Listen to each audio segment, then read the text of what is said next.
Exercising and fitness is important to my overall mental health because when I run or I'm doing yoga, it keeps me really grounded. It helps me relieve a lot of stress.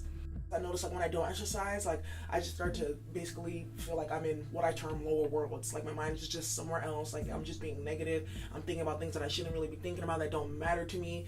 Gossiping, like, oh, look at what happened on Instagram, and like it doesn't matter. And I know that doesn't matter. And like I'll catch myself like, okay, Daisy, go to the gym and run it out. When I first really realized like that mental health is something that everybody should be paying attention to.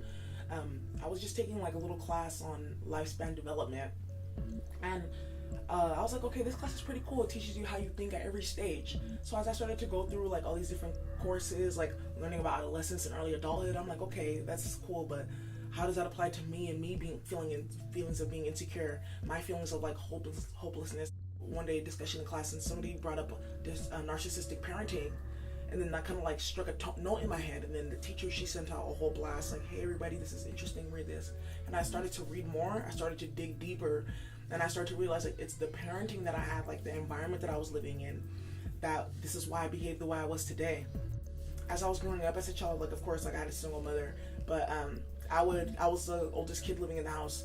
So I was like about 9 years old, and I'd have to watch my 3 younger siblings, and I'd have to clean the house, make breakfast and everything. And then my mother, she would come home and like yell at me and be like, you can't do anything right.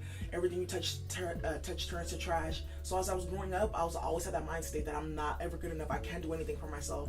So there was just a day where I just got so fed up with her, and I really like told her everything that I felt. So me expressing like my feelings towards her, and like how she really she's been like a main stressor in my life. She didn't like that, especially for someone who thinks they're perfect, and when somebody's like shattering that illusion, she didn't take kindly to that.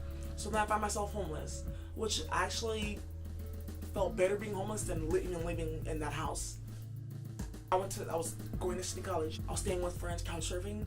I came across the Women's Resource Center at City College, and I went in there and was like, told the woman my story, like if I could get any help. Then she referred me to Larkin Street Youth Services. When I got to Larkin Street Youth Services and realized like there's hundreds of kids just like me who maybe even in worse positions, maybe even in better positions, but we all share like a common theme. We're just trying to get our lives together. We're young right now. I just see myself now. I was like, I guess you're a really strong person, very resilient, courageous, very charismatic, like always excited about something new. My name is Daisy, and my positive outlet is exercise.